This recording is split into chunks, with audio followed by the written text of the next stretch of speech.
Des éclaboussures partout et les vagues devenaient assez grosses, mais ça ne nous dérangeait pas d'être un peu éclaboussés. Nous étions simplement heureux d'être dehors ensemble sans la foule. Nous avons marché le long du rivage, avons discuté de sujets divers.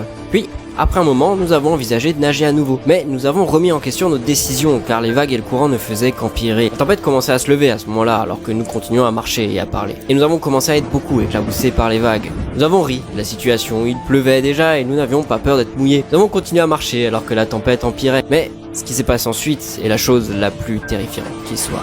Les vagues devenaient de plus en plus grosses quand, de nulle part, d'énormes vagues s'abattues sur nous, nous faisant tomber tous les deux au sol. Quoi ce bordel? Bébé? Bébé, ça va? Où es-tu? C'est là que je l'ai vue.